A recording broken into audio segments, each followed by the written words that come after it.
Hi, I'm Ruchi Motial-Suri, the founder of Success Culture. In this really fun episode with Prosper, I'm hoping to bring to you some interesting nuggets from my journey, having founded Success Culture, and my philosophy behind leadership, so that I hope it will add value to leaders and they can take that back to their teams and solve problems and create absolutely fantastic teams while having fun.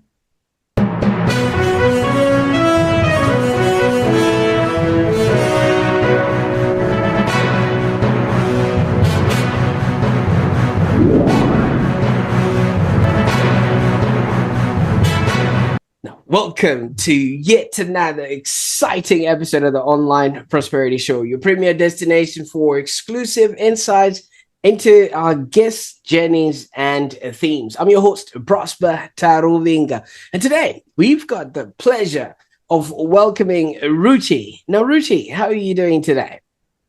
I'm very well. Thank you, Prosper. Thank you for having me on your show. How are you? I am doing mighty fine and really excited about what we're going to be diving into today. I mean, we're talking about success culture, who doesn't want to talk about a culture of success? Absolutely. And look, that is a passion of mine, creating those cultures where people are successful because they want to be successful. So that's where the name of the business comes from. Absolutely. I love that. Now, for those that are wondering, now Ruchi is the founder and principal consultant of Success Culture, and she has over 25 years of corporate leadership experience, and she specializes in turning around underperforming teams by focusing on people and their needs.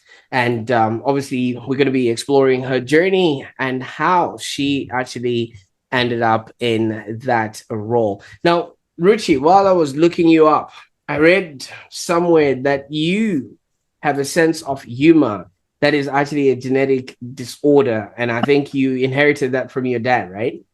That's right. I take no responsibility for that one. Great stuff. What was it like growing up with somebody who is hilarious? It was, look, it was really good because you learn how to make difficult moments easy, because what happens is there's always fun and laughter associated with everything. And, life is never a bed of roses all the way.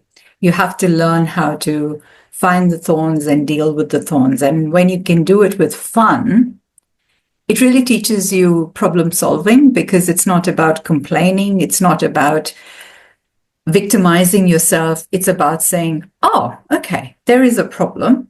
How can I resolve it? And all the while you're having fun. And that's a lot of that is what I've actually taken with me in the teams that I have built and the difficult environments that I've worked through. So even though I joke about my sense of humor and the genetic disorder, I'm actually very grateful for the person who taught me all of that, being my dad. Oh, I can only imagine. You see, Ruchi, I've got kids myself, and they're both girls. Every time I say something which I think is a zinger, they just look at me, roll their eyes, and I think they actually can see their breakfast. That's how far back they roll their eyes. Now, for me, I just take it in stride and say, you know what, maybe it will work on other people. So what was life like, for you growing up? And obviously you do sound like you had a good relationship with your dad. My growing up years, interesting you asked me that. I hadn't thought someone would ask me that. I lived a very normal life. So I'm grateful for both my parents. My mom has been a homemaker, as they call it nowadays. And what I learned, so I got two aspects from both my parents. My mom taught me how to use, she used to say that our hand has 5 fingers, thumb being a finger, right? And not all are equal. And yet you need them all. Being that, where she's concerned, her children, they're not all the same, but they're all loved equally. And then she taught me to expand that to the world, that not everyone you meet is going to be the same, but, they still are important. So what that has brought about is an understanding that when you deal with people, you deal with them at their level because they're all different, they're all individual. Does that make them less important or more important? No, they're all the same. So it was a very good self-development focused growing up that I've had from both my parents. My dad he was not religious, but he was very spiritual. So he taught us the concept of humanity and religion through science. And you asked me about my educational background and the comment you made about nerdy glasses. So as you've read about me, I did my graduation in physics and then I did computer applications after that, but never really worked in tech. And how do I link all of that back to what I do? Physics, if you look at it, I look at it from when you look at quantum physics, it's all about energy. There is no reality because everything can be taken to energy level. I've grown up in a practicing Hindu household, so not religious, but very spiritual. When I say that, what I mean is we didn't do too many of the rituals, but we were grown up on the philosophy. And that connects back to physics for me. So everything connects back to everything, Prosper. Oh, absolutely. And the way it grows. Universe. Exactly, right? Yeah. So today I'm a big supporter of systems thinking because that's what it is. Everything is connected and, it's not parts, it's the whole. And that seeps into the work I do. So, again, back to that self-development kind of growth that I've had, the focus was on us in the sense that we are all energy beings.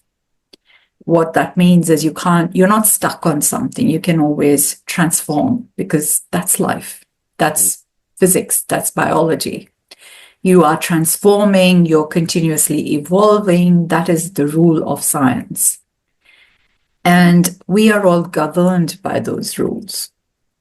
We just tend to lock ourselves into, human-made rules, and we get stuck with those rules. But if we open ourselves up to possibilities, we can be anybody we want to be. Love that. I love that because so many people are in a holding pattern, which stifles their growth, and they think wherever they are, that's who they're supposed to be, and that's the end of it all. Not knowing that if you just add a little bit of heat or a little bit of coolness, water can transform into different variations that are completely different and have got different use cases. Can you see? I listened in my science class. Yes, absolutely. So maybe I should start calling you hydrogen. See, you can see that. Yeah, no, you're absolutely right. And what happens is not just do we get stuck in our patterns, we start buying other people's patterns. Quite often with my clients, before they come on board as my clients, they'll always ask me, okay, do you recommend anything, any books we can read, any material? And I always say, no, I don't. And they get taken aback. It's like, really? I said, no, because when you read other people's material, it worked for them. Does that mean it's going to work for you? Probably not. So let's understand who you are and what are your patterns. So you can then read other people's material because then you have the tools to translate that back to what works for you. You know what I mean? Because, for example, you have all these articles about 10 best habits of successful people and 20 ways of doing blah, all of that. Great, it worked for somebody. 4 a.m. wake up time doesn't work for me. Should I be doing it? No. What works for me? That's the pattern I have to see. What is the most effective thing? So rather than taking things at face value, let's understand the intent. Let's learn to translate that back to our pattern so we get the best out of it. So that's what I believe in. And yeah, I don't know what the question was, but we moved on. You're right. You're right. Now, Ruchi, you'd understand a lot of people are looking for shortcuts. What's the fastest way to get to X, Y, and Z? How can I go and buy 6-minute abs, or how can I go and, buy a clear skin, and maybe fit into my clothes or things of that nature. But that's what is being sold to the rest of the world. Yes, absolutely. And a lot of, I do a lot of speaking. I get invited to speak at events and things. And every time I talk to people about my philosophy of leadership, they go, but that is so hard. It is so time consuming. Who has the time, right? And you're spot on there. And my answer to that is it's like an investment. So when we are investing, we put money away into our investment bit by bit. And then one day, suddenly that investment is there for us to use. So it's the same thing when you're talking about human behavior. It takes effort up front. But if you can put that effort up front, the results are so amazingly transformational and so quick that it is phenomenal. So the question I ask back is, yes, you want a quick fix, but what if I gave you a slightly longer lead time, and then after that, everything is instantaneous? Which one do you prefer? Quick fix where you're continuously fixing, there's no real results coming because you're always trying out new things and they're not working, versus let's consolidate, let's solidify, let's teach you, and then you're getting instant results. Absolutely. You see, that is a whole different mindset. You spoke about investments, and that needs somebody who's well versed with obviously financial education, the understanding of compounding, that yes, it might start a little bit slow, but then when the momentum kicks in and things of that nature. We live in a world where I send you a message today, if you don't respond to me by midday, I'm already starting to contemplate my own existence. So, Yes, that is true. And I mean, yes, that is true. But I think what people need to understand is, are you willing to live in your pain forever? Because shortcuts work for shortcuts. Or are you willing to learn the rules so you can then start creating the shortcuts that actually work for you? Because if I can teach you the rules, so all my programs, Prosper, are based on rules. And you can understand with my background of education and work, I have this, this need to bring everything down to simplified data kind of stuff. So even human behavior, I have about 20 behavior patterns that I teach people. And what I say is it's like equation. So emotional intelligence for me is an equation. And if I can teach you the two parts of the equation, then you can create your own new equations, if you understand what I mean. So what that means is that you don't have to start from scratch every time. You can now understand where you were wasting, because a lot of what we do is wasted. It's wasted energy. Because if I'm talking to you, for example, right? First time I'm meeting you, I'm on a podcast and I'm going, I don't know what Prosper's thinking about me. Am I coming across as professional? I don't know what the listeners of the podcast are going to think of me. Are they going to get value out of it? That is a lot of effort I have wasted on nothing. What I should be focusing on is, what I'm saying is that adding value to anybody, right? It's not about me. It is about what is it that you need to get from me. And my job is to provide you that. So as soon as I start focusing on myself, I'm focused on myself. I'm losing my focus on you. So it's those kind of things that, we can understand once you've gone through the very basics. And it's really funny because I run the leadership course, as you saw on my website, and people have various levels of, the time they take to get the thing. But there's always a time when the penny drops. And I can see it in their faces. The pennies dropped. And from there on, I don't need to be as active with them because they are leading their own destiny, their own lives, their own things. And they just check in with me because they know the pennies dropped. And you can actually see it.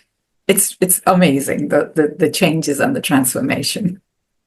Fantastic. I mean, we'll touch up on that a little bit. While you were talking, you did give us such a nice visual that you learned from your mom, that no two fingers on the same hand are of the same height.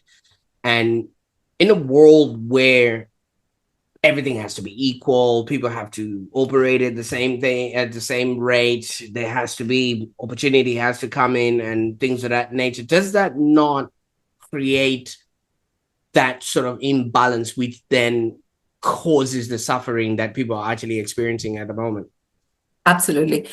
And what happens is, like I said, we start buying other people's limitations. We start buying other people's narrative, right? So you and I are talking, we are very obviously people of color. Let's just call it out, right?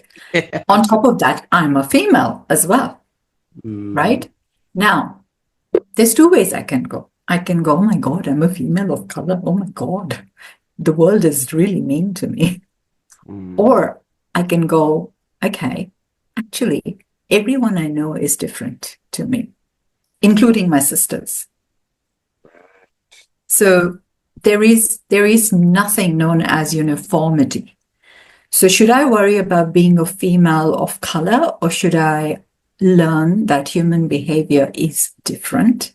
Every finger on my hands is different. And I really need to understand the basics of being a finger so I can deal with each finger as they need, when they need. So what that does is it takes care of all these diversity, equity type of trainings. It takes care of all these cultural-based trainings, because what we are learning is interacting at the very base, which is human-to-human interaction. And that's as simple as it is. But what are you talking about? Just indulge me here for a little bit. And thank you so much for being open with that. In our culture, we have what's called Ubuntu. And I don't know if you've heard of that concept, which basically is I am because you are. So just using the concept and the context of what we have right now. Ruchi, you are a podcast guest at this particular moment because I am sitting on this other side as a podcast host. Correct. The moment we click finish, you're no longer a podcast guest and I'm no longer a podcast host. I am now something to whoever I'm looking at that particular time. So if you then go into your kitchen right now and beat your chest, if that's what you do, and say, oh, I'm a podcast host, or I was a podcast guest, it's not the same context and the place for that. Absolutely. Which then allows for people to not want to exercise, those inclusions that you were talking about. And if they only understood that concept. You hit the nail on its head. Absolutely, right? I am because you are. Yes. So I told you emotional intelligence is an equation for me. So I've looked at Dan Goleman's 4 pillars of emotional intelligence, and that's what I use. So the 4 pillars say that emotional intelligence is about self-awareness, social awareness, self-management, and then comes the relationship. Relationships. I swap that slightly. I say it's about self-awareness, then social awareness, then self-management, and then relationship. What does that mean? I am running my behavior patterns. You are running your behavior patterns. Right. Right? If I can understand your behavior patterns and change my approach to suit your behavior patterns, that is self-management. The relationship that is formed out of that is amazing. And again, I met you for the first time today. We are already talking like we are old friends, right? That's one way of creating it. The other way of creating it is that I am so stuck in my behavior patterns that I don't even understand. I think the whole world operates based on my understanding of the world. What I'm saying there is that I believe that the whole world is the same and they think like me. What am I going to get out of that? Oh, Conflict. So bruising. Yeah. I am because of you, which means if my self-awareness and my awareness of your patterns then gives me the results. So that is that implementation of what you just said there, Prosper. I like that because so many people now, maybe somebody's a doctor or a lawyer or is a pilot. And let's just give an example. God forbid this doesn't happen. Somebody's choking in a restaurant and Yeah, the lawyer is just strutting himself saying, yeah, I'm a lawyer. He's not needed in that situation. We need a doctor. And so many people now feel marginalized or yeah, sidetracked because whatever you're bringing to the table is probably not needed in that particular instance. Yes, in yeah. a court of law, yes, you can strut yourself, but in that instance, we need a doctor. And That's that's correct. when some people then take it to social media and say mean things about me. And I don't know what to do, Ruchi. And again, you're right there. So imagine if I was able to self-diagnose and go that actually I need a doctor, I don't need a lawyer. And more importantly, who do I need to be in that moment? I need to be the person who's looking for a doctor, not a lawyer. So what I've done there is very subtly, I have moved the responsibility and accountability back on myself. And that's why I said I could victim shame or be a victim myself. Oh, I'm a woman of color. Or I could go, hang on, this is a problem that needs to be solved. What is the problem? That there's interaction conflict happening. So it doesn't matter whether I'm a female or I'm a woman of color or what I'm a dog or bird. It doesn't matter. The point is, I am a being. I'm interacting with another being. It's a puzzle. Let's solve it. What are the clues? Let's put those clues together so we can get a good interaction happening. I was so mad when I got on this call, Ruchi, because like you're saying, we're talking important things here, but before my little girls were just yelling at me that the bin is full, and I'm thinking I'm kind of a big deal here, and so and they wanted me to take the trash out, so I just did anything that a self-respecting father would do. I just put the trash out. So that's my life right there. But getting back to you a little bit, before you founded Success Culture, you had a long corporate career and you were doing project management and you're project manager and program management and also leading large and complex sort of projects. Can you tell us what your day-to-day involved in this Oh sort of role? gosh. I used to call myself the cleaning lady, Prosper. So Is this people, the jokey coming out now? because I used to get all the difficult gigs, either difficult stakeholders or projects. And I use projects as a generic term. I've worked as a project manager, program manager, project director, so that I don't care about titles.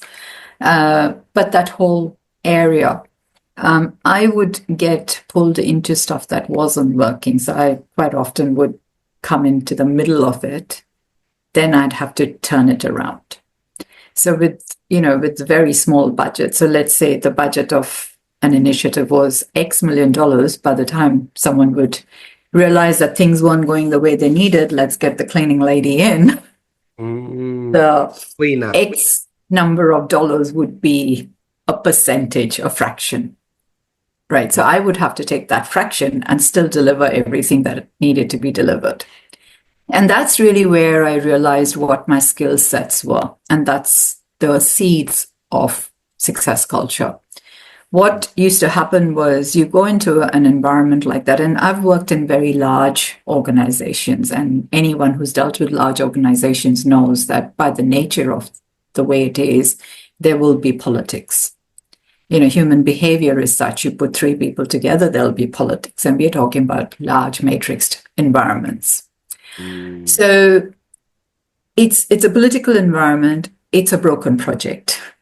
So you can imagine the behaviors I would be faced with. So very, very tired senior leadership and very frustrated, very angry, very, very tired and frustrated teams because, nobody wants to get out of bed wanting to fail. Everyone wants to get out of bed to be successful and be told what a good human being they are, how much value they've added. But in a broken environment, what happens is there's always finger pointing, and you're always trying to pin the blame on somebody. So teams are tired, stakeholders are upset, and then you walk in, the new kid on the block. And generally what happens is all guns get fired at you because you're the new person. So I, in my typical style, would treat that again as a puzzle to be solved. And what I used to realize was very quickly, everything would get under control. And from being a really noisy environment, suddenly nobody would care that the project was running.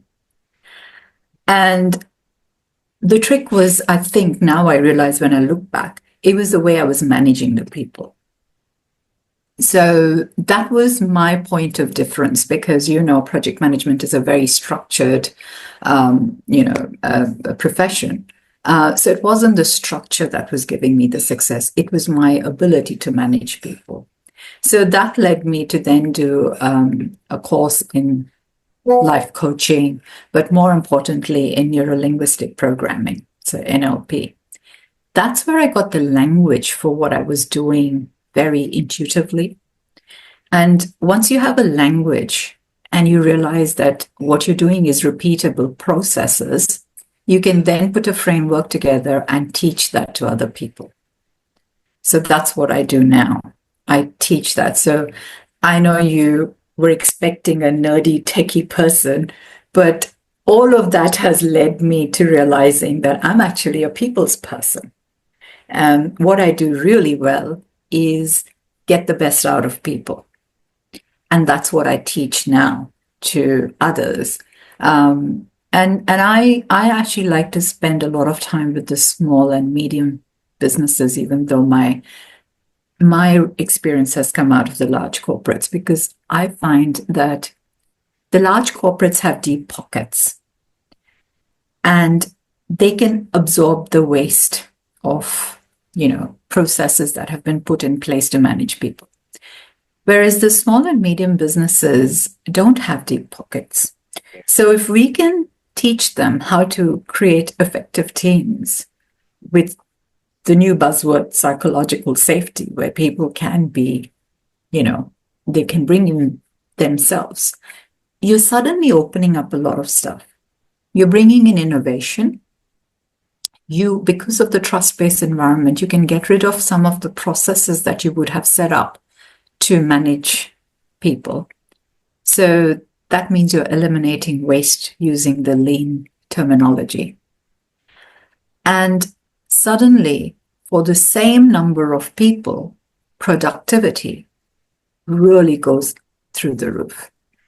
And this is what has come from the kind of projects that I used to run, because I was thinking back just last week or something, I was talking to someone, I said, you know what? The budgets of the programs that I would have managed are so much more than an average business sizes turnover.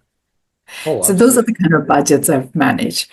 And to come in with a fraction of the budget given to you, the only way you could do was to get rid of, reduce the team size. Because in a project, most of the cost is a resource cost. So if you can reduce the number of people who are on your project, you suddenly dramatically have a lot more money to play with. But that means that you have less people working with you. And to make them so effective that suddenly one person is giving you productivity of 2.5 people is amazing. And it can be done. And nobody ever on my project actually complained. We'd finish, we would work hard, we would finish, and then they'd go, oh, that was so much fun. When are we working together again? And I'd go, oh my God, you guys must be crazy. Absolutely. And congratulations on that aspect alone. And while you were speaking, I just picked up on a few things, which is basically you work predominantly with language. And just bear with me here for a second. Physics is a language in and of itself. Computer programming is a language in and of itself. Project management is a language in and of itself. And there's a statement that you said, if you can't name it, you can't tame it.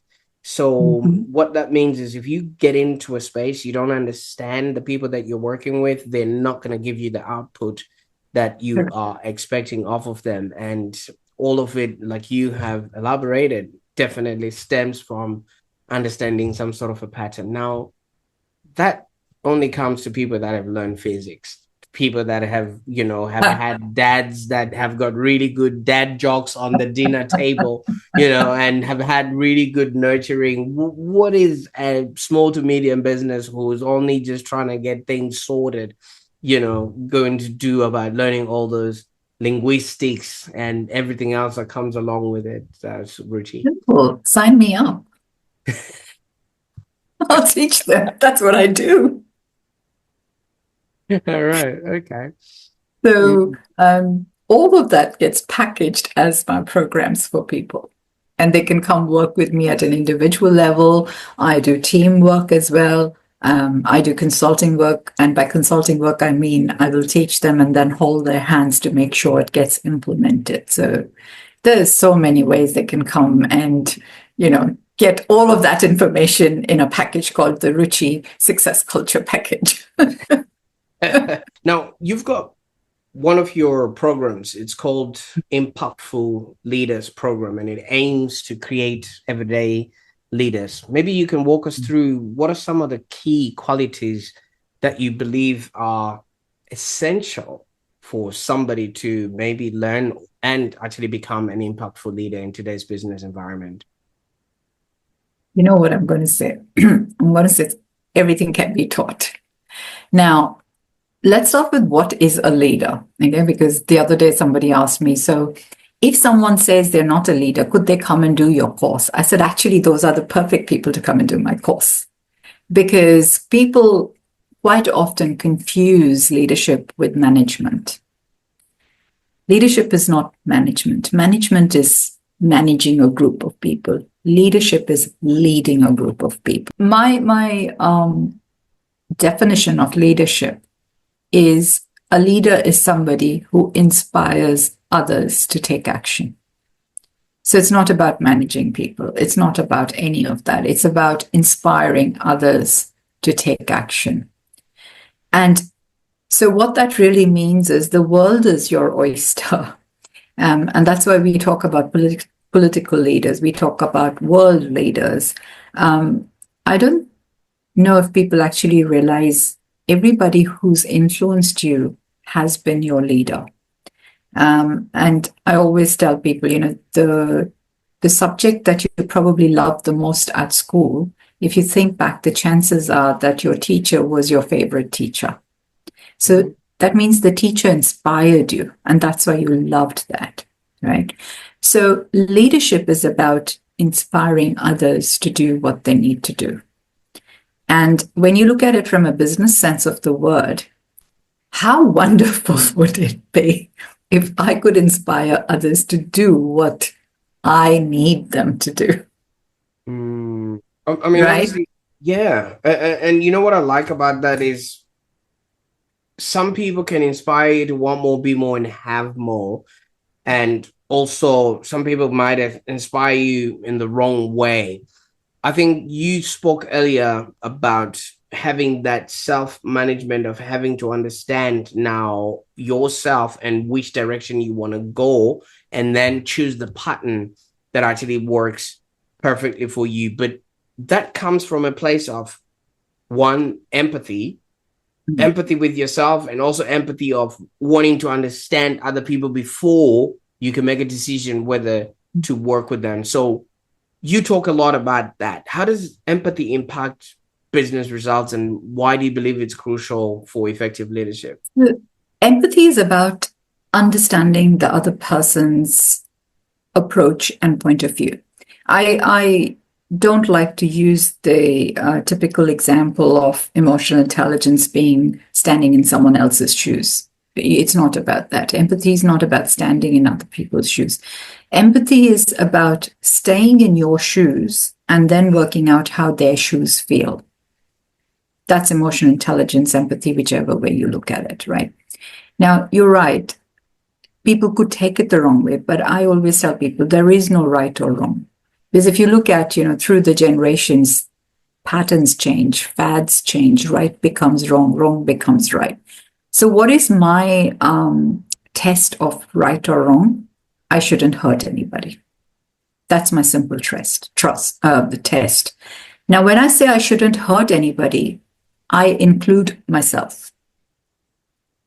So this whole concept of let's focus on other people at our own expense is martyrdom. And as a martyr, there's so much more that human could have achieved, but they gave up their life. They cut it short. So apart from a great legend that we read about in history books, they're of no value anymore. So this whole concept of martyrdom sounds really heroic, but it's not practical. So what is practical? What is practical is that we have to have self-care so we can then keep giving. So if giving is what we need, what we want to do, if that's what motivates us, self-care is important. So empathy has to be looked at from both sides. You have to look after yourself to be able to get the best out of the other people. And you have to teach people how to take the weak moments, how to take the failures and turn them all into learning moments so that you're always growing. So again, that then brings you back to that there's no right or wrong. Because, quite often people will come to me and they'll go, oh, I need to improve on this and I need to improve on that. And I go, you've come this far. And if you're still not fully formed human being, a fully formed adult, when are you going to be? So what I mean by that is we have been taught to be so focused on our weaknesses. We're always wanting to improve ourselves. But if we can just focus on our strengths, wouldn't that be wonderful? Because that's what we have to give to others. If we learn how to acknowledge our strengths, how many of us have such problem just saying, I'm good at this? Because we've been taught as soon as you say that, you become arrogant, you sound like an idiot, all of those kind of things, right? But it is so simple to say that, you know what? I know I'm good at leadership. I know I'm good at, working with people. Now I can use that to help others and teach them how to do that. If I'd gone coy, oh, you know what? It just happens that I met a good set of people that they then worked with me, they clicked with me, and we just happened to get results. That's not helping anybody. No. So you asked me about empathy, and I've given you a very long-winded answer. But the point is, it again comes back to those patterns. Let's understand what's working for us. Let's understand what's working for the other person. Let's see how that interaction needs to happen. Quite often what happens is we get really offended by other people.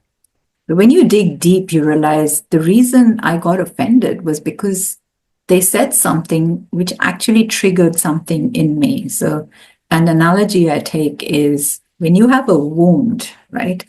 If it's not paining, but when somebody touches it or presses it, it really hurts. So when you think you have a weakness and somebody even hints at it, you will go all, how dare you? How dare you? Why would you say that to me? It's not because of what they said. It's because of how you received it, because you already had this doubt about yourself. And So then, can you imagine if we took all of that away and we are who we are? Let's accept ourselves for who we are. Now let's look at what is it that we're really good at, because that's where our future lies. Now let's work with that. Imagine how easy life becomes, because suddenly I am being who I am. I'm working with the resources that have been given to me by nature, universe, God, whoever you believe in created you, you know. And as a marketing person, isn't that what you would tell your clients? That focus where you have your skill, you have your ability, you have your interest, and you will get paid for. oh, absolutely. Because if you Right? But focus, we forget to do that as human beings. you see, there's a lot to unpack from that, but I'm going to start off with the thing that you mentioned about, walking on, in other people's shoes. I mean, it is okay unless that person is wearing, those American frog shoes that have got individual toes. That's where I draw the line there. But obviously, with what you then went on and said is, we got to take care of ourselves first. They say that in the plane, where you got to put your mask on first, Exactly right. that way you are going to be able to help others Exactly. and also be of value, to those that are around you. And so many of those things, I just wish so many people would understand this and figure it out. So a lot of people might be feeling a little bit stuck, maybe in their current situation and their current roles and their current endeavors, just about life. Because what you mentioned really, if people practice that, you literally have solved all the world's problems. I wouldn't go that far, Prosper. But for real, if you really look at most of the things, it's all wounds that haven't been healed, and we just have fully grown babies that are masquerading as directors and CEOs in the boardrooms and not fully leading and integrating or managing, or whichever way you want to sort of call it right Exactly now. right. It's absolutely very, very, very true. And, I often, when you go to these networking things, you're asked, what is the trigger? What will tell me that these are the people who need your help? The first trigger for me is, are you complaining? Are you complaining about everyone around you? Maybe that's a time to stop and think. If everything around you is not working, then what's the common denominator? You. Maybe that's time to do some self-reflection.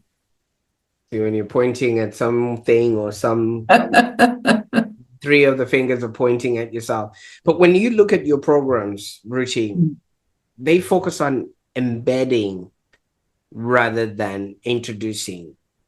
But these people haven't learned how to be. Maybe you can elaborate on how you actually ensure that these transformations that you initiate are sustainable, maybe in the organization or in the individual that's receiving them.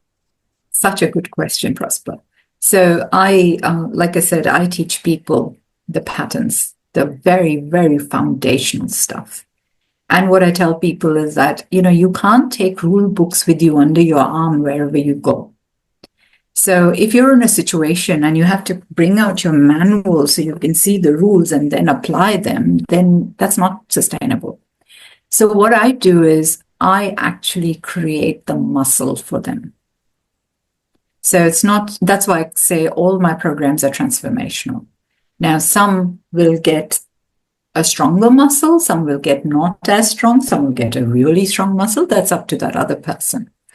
However, everyone will develop that muscle. Okay. And people who won't develop that muscle, they'll bail out of the program because they're still in that stuck mode of everything else is wrong. They're the right people, right? So what I'm saying there is that embedding happens after you have done the change. So the first step to everything is change, and that's what I do.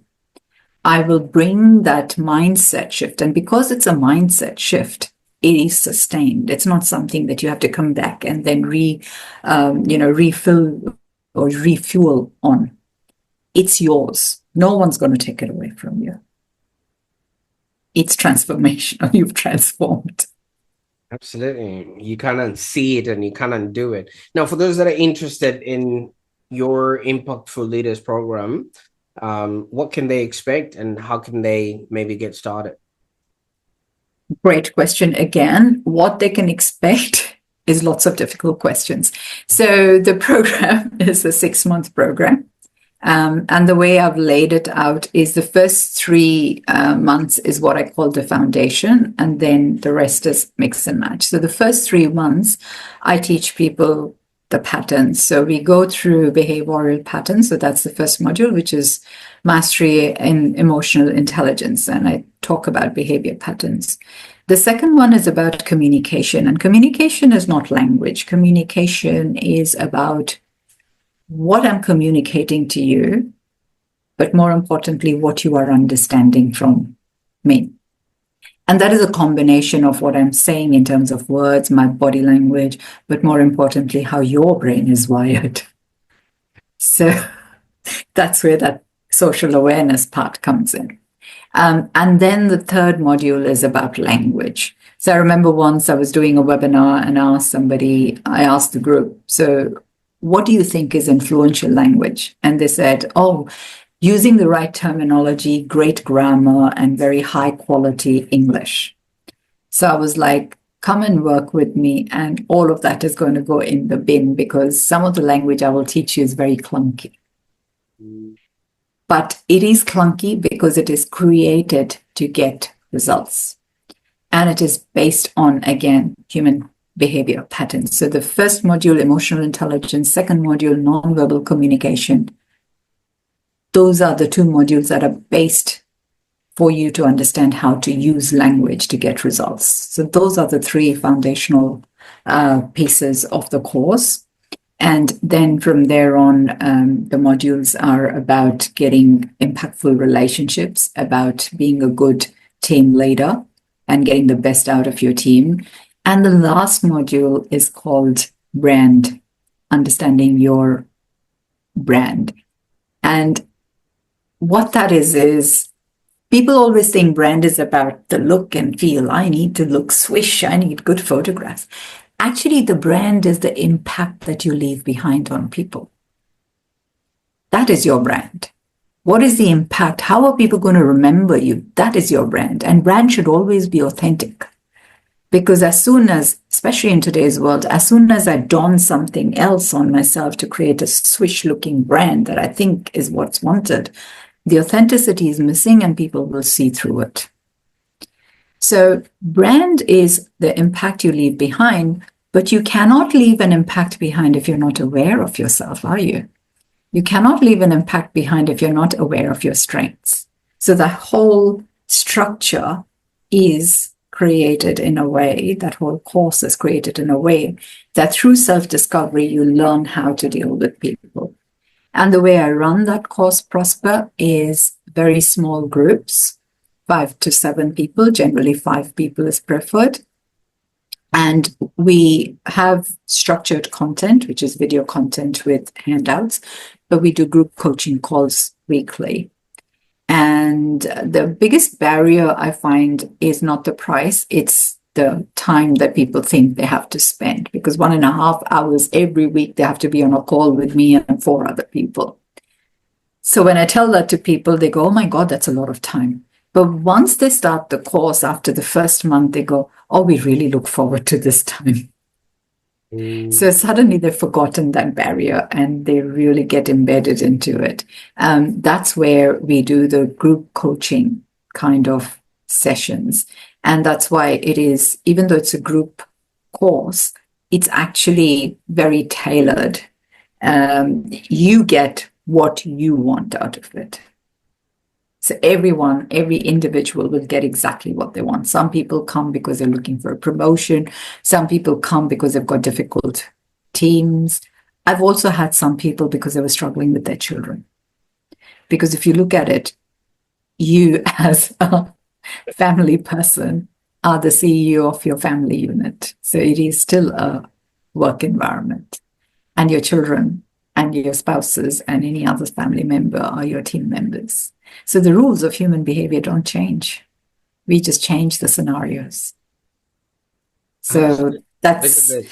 We've just come full circle. Each and everyone comes in, and the size, you. whatever they want, they will get That's from exactly right. this course. Yes, Now, that's it. what will be the best way for people to get a hold of you there, Ruchi? They can contact me via my email, ruchi@successculture.com. They can go onto the website. There's a contact form there. They can send that through to me. I'm pretty friendly. I'm pretty approachable. I work with individuals. I also work with organizations. So if somebody is struggling with a team or they want to see the team develop, I create through these similar kind of mechanisms, being emotional intelligence and communication, I can create a tailored program for them. So it depends on the problem they're wanting to solve, and we'll create something that is specific for the problem that they're going to solve. Absolutely. Now, Ruchi, I can't thank you enough for the time, the level of expertise, and just the depth of what you bring to the table. But now that you've gotten us into your world, it would be remiss for me to not ask you, what's next? What are you working on that we should be excited about, that we can completely jump on? Oh, God. I'm boring.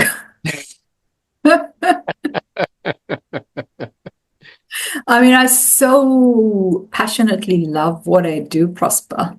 I am right now just holding that space, Mm. and just making sure that I can get this across to more and more people, because, you know, life is short and life can be very long, but in another way, life is very short. And I know it sounds really cheesy, but if we can all learn to work with each other, there is so much unnecessary wasted energy that we could save on and do such amazing things. So I just this morning I was talking to someone. I don't have that mission to save the world or any of those things. I've got lots of experience and I would love to share that with people, and that's what it is. Well, the reason why you don't have that incline to change the world is because you already are. A lot of human suffering is just because people don't really value and understand where they belong in the equation of everything else. And So well said, Prosper. if only we get to understand that. I Mm. can't unsee my fingers now. See, I was trying to measure them before to see if maybe there's one that might be the same height, but no, they're not. And each has its own unique function. And without it, some things wouldn't happen in our lives. So I think you owe us a book. Oh gosh, one day, one day. One day when I'm disciplined enough to sit down and write. It's a pattern, it's a language. All you're just It doing is is true. putting together your systems, and before you know it, anyway, I can't thank you enough for the time that you spent with us. I mean, you shared valuable insights and experiences with us today. And yeah, I think we'll be taking notes for those that are going to rewatch this episode, because if you just came to this part, it's time to go and rewatch, because there's so many nuggets of gold that were just sprinkled in there, just sparingly in there. And for those who found this conversation enlightening, be sure to check out Ruchi's Impactful Leaders program at Success Culture, and also connect with her on LinkedIn and on YouTube. Like she said, she doesn't bite. I connected with her on LinkedIn, and look at what we've created today. So imagine what that will do for your own life and your loved ones. So thank you so much, Ruchi, for affording us this moment in time with you. Thank you, Prosper. Thank you for reaching out, and thank you for having me over. You make me feel so humble. Thank you so much. I really appreciate that. Absolutely. And if you enjoyed watching this episode, please subscribe to the Online Prosperity Show so we can continue to bring you awesome guests and insightful content like Ruchi. And while you're at it, support us by sharing this podcast. Maybe you could share it with somebody who could benefit from today's discussion. Maybe look at somebody who's just recently gotten into a leadership position. They don't quite know how to deal with the lay of the land. Let them watch this and maybe they can get a bit of insight and transformation on their new found journey. And if you just joined us, stay tuned for our next episode. We're going to be exploring ideas on how to help you lead happier and more fulfilling life. Until next time, keep thriving for success. And I want to encourage you to cultivate a culture of success. Bye for now.